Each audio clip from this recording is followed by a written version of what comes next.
Hello friend, हमारी आज की कहानी है स्त्री का दर्द। सवेरे से ही घर में कोहराम मचा हुआ था। मैं नींद से उठकर आई तो देखा बाबूजी को जमीन पर लेटाया हुआ है। शरीर पूरा सफेद चादर से ढका हुआ था।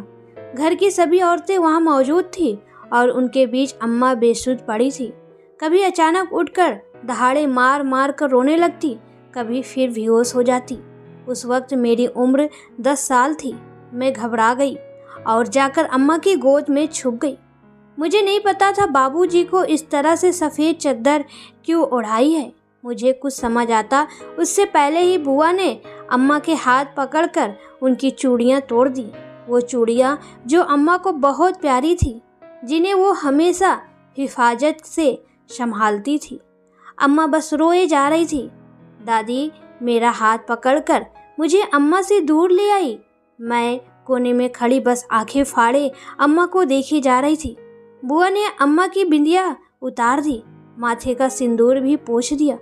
मैंने शायद ही कभी अम्मा को बिन बिंदिया और सिंदूर के देखा हो। कभी अगर भूल से अम्मा लगाना भूल भी जाती थी तो दादी पूरा घर सर पर उठा लेती थी। पर आज दादी भी अम्मा को कुछ नहीं कह रही थी, बस चुपचाप आंसू बहाए जा रही थी। माँ को सफ़ेद साड़ी में देख बिल्कुल अच्छा नहीं लग रहा था, पर मैं ये भी नहीं जानती थी कि बाबूजी अब हमेशा के लिए हमें छोड़कर जा चुके हैं। बड़के चाचा ने बताया कि अब वो इस दुनिया में नहीं है, भगवान के घर चले गए हैं, और मैं ये समझती थी कि वो बस उनसे मिलने गए हैं। 1-2 दिन में लौट आएंगे। बाबूजी का अंतिम संस्कार हो गया। सब घर आ गए, खाना खाया और अपने अपने कमरों में चले गए। अम्मा रसोई के एक कोने में दुबक के बैठी थी। गालों पर आंसुओं के दाग साफ नजर आ रहे थे। उनकी सूनी आंखों में सिवाय आंसुओं के कुछ नजर नहीं आ रहा था। आज अम्मा ने खाना भी नहीं खाया था। कैसे खाती? बाबूजी से पहले खाने की आदत नहीं है उनको, पर बाबूजी तो भगवान के घर गए हुए हैं, तो क्या अम्मा तब तक भूखी ही रहेगी? मैंने एक थाली में खाना परोसा और अम्मा के पास आकर बैठ गई। अम्मा खाना खा लो, बाबूजी आज नहीं आएंगे। बड़के चाचा ने बताया कि वो भगवान के घर गए हैं और उनका घर तो बहुत दूर है, उनको आने में वक्त लग जाएगा। तब तक क्या आप भूखी रहोगी? लो खाना खा लो। अम्मा, मैं बोले जा रही थी और अम्मा खामोश आंखों से मुझे देखे जा रही थी। उन्होंने कुछ नहीं कहा और फिर अचानक से मुझे अपनी तरफ खींचकर खुद से चिपका कर रोने लगी। अम्मा का दर्द उस वक्त सिर्फ अम्मा ही समझ सकती थी, पर मुझसे उनका रोना नहीं देखा गया। मैं उनसे सारी रात चिपकी रही। अगले दिन सुबह उठी तो खुद को बिस्तर पर पाया। मैं उठकर बाहर दालान में आई तो देखा अम्मा ने अब तक वो ही सफ़ेद साड़ी पहन रखी है। मैं अम्मा के पास जाकर कहा, अम्मा ये सफ़ेद साड़ी क्यों पहन रखी है और आज तुमने कोई श्रृंगार भी नहीं किया? अम्मा कुछ कहती उससे पहले ही दादी मुझ पर बरस पड़ी। ओ बिटिया, इतनी बड़ी घोड़ी जैसन हो रखी हो तो का पाता नहीं, कोई विधवा श्रृंगार ना ही करती है। अपनी अम्मा से काहे उल जुलूल बातें करती हो? अरे ये तो है ही पनौती। जब से इस घर में आई है तब से इस घर में तो जैसे मानुषियत का साया पड़ा हो। पहले अपने बच्चे को खा गई और अब मेरे भाई को, बुआ ने दादी के पास बैठते हुए कहा। और उसके बाद दादी और बुआ दोनों अम्मा को घंटों तक कोसती रही, पर अम्मा ने कुछ नहीं कहा, चुपचाप आंसू बहाती रही जैसे हमेशा करती है। धीरे धीरे दिन गुजरते चले गए। बाबूजी को भी सब भूलने लगे। बस एक अम्मा की ही आंखों में उनके आने का इंतजार दिखाई देता था। बाबूजी के चले जाने के बाद मैंने अम्मा को कभी नए कपड़े गहने पहने नहीं देखा, ना ही कभी शुभ कामों में शामिल होते देखा। दादी उनको कोई शुभ काम करने भी नहीं देती थी।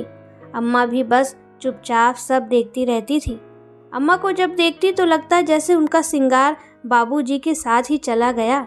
पर जब उम्र बढ़ने लगी तो सब समझ आने लगा कि क्यों अम्मा की सब साड़ियाँ अब हल्के रंग की थी, क्यों अम्मा बाकी औरतों की तरह हाथों में मेहंदी नहीं लगाती। लेकिन अम्मा ने भी दूसरी शादी नहीं की। ऐसा लगता था जैसे उन्होंने बाबूजी को ही अपना सारा जीवन समर्पण कर दिया हो।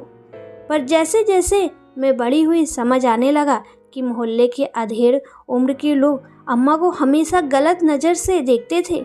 बाबूजी के ना होने का यह तो फ़ायदा था उन सब को, वो जब चाहे अपनी नज़र उन पर सेक लेते थे। अम्मा ने कई बार घर पर भी बताया, लेकिन दादी को कुछ सुनना पसंद नहीं, उल्टा 2-4 बातें अम्मा को ही सुना देती थी।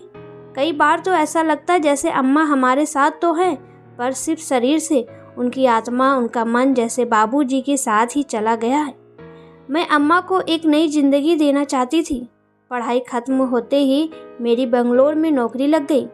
मैंने अम्मा के साथ चलने को कहा, लेकिन उन्होंने जाने से मना कर दिया। वो इस घर को नहीं छोड़ना चाहती थी। उस घर में बाबूजी की न जाने कितनी यादें अम्मा से जुड़ी थी। मुझे अम्मा को साथ ले जाना था, इसलिए मैंने सही वक्त आने का इंतज़ार किया, और वो सही वक्त भी बहुत जल्दी आया। जब मेरी मुलाकात महेश अंकल से हुई, महेश अंकल अम्मा के स्कूल में उनके साथ पढ़ते थे। मेरी उनसे मुलाकात बेंगलोर में ही हुई। बातों बातों में उन्होंने बताया कि बाबूजी से पहले अम्मा और उनकी सगाई होकर टूट चुकी थी।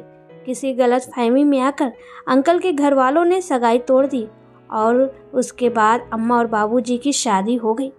उन्होंने यह बताया कि अम्मा से रिश्ता टूटने के बाद उन्होंने फिर कभी शादी नहीं की और अब एक स्कूल के प्राध्यापक हैं और बेंगलोर में ही रहते हैं। महेश अंकल से मिलने के बाद मेरे दिमाग में विचार आया, पर क्या अम्मा इसके लिए तैयार होगी? पर मुझे खुद पर भरोसा था, मैं अम्मा को मना लूँगी कैसे भी। मैंने अम्मा को एक खत लिखा। प्रिय अम्मा, चरण स्पर्श, आज बहुत दिनों बाद आपको खत लिख रही हूँ। मैं यहाँ ठीक हूँ और आपको हमेशा याद करती हूँ। बाबूजी के जाने के बाद जैसे आपने खुद को खुद में ही कैद कर लिया। बचपन से लेकर जवान होने तक मैंने हमेशा आपको बेरंग कपड़ों में ही देखा है। जितनी आपकी उम्र नहीं है, उससे कहीं ज़्यादा उम्र अब आपके चेहरे पर दिखाई पड़ती है। अपने सारे शौक, अपनी सारी इच्छाओं को जैसे अंदर ही कहीं समेट लिया आपने। आपका कोई बेटा नहीं है और शायद इस बात का आपको भी मलाल है, पर मैं आपकी बेटी, बेटे वाले वो सारे फर्ज निभाऊंगी जो एक बेटे के होते हैं।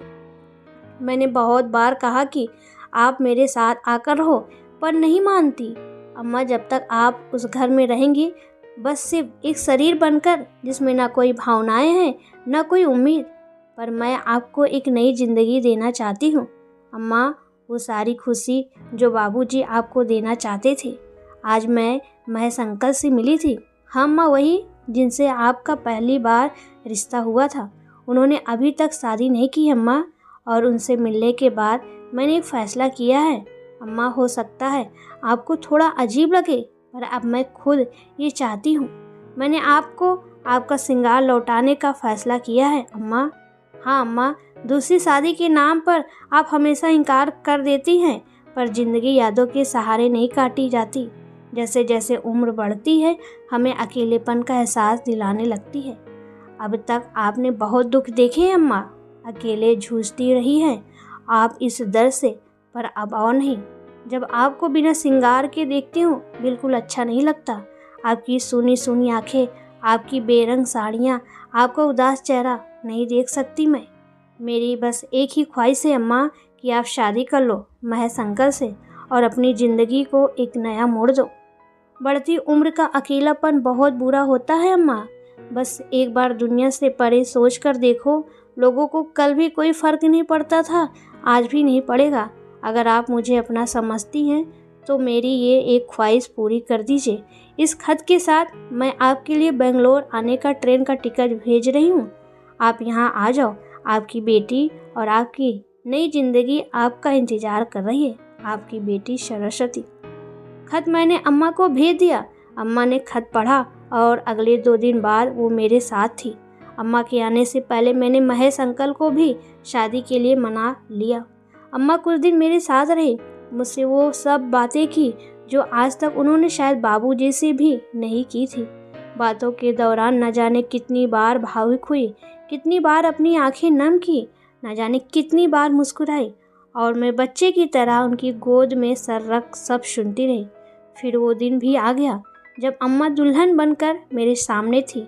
लाल रंग की साड़ी, हाथों में लाल लाल चूड़ियाँ, बिंदिया, आंखों में काजल, बस एक कमी थी सिंदूर की, वो महेश अंकल ने अपने हाथों से लगाकर पूरी कर दी।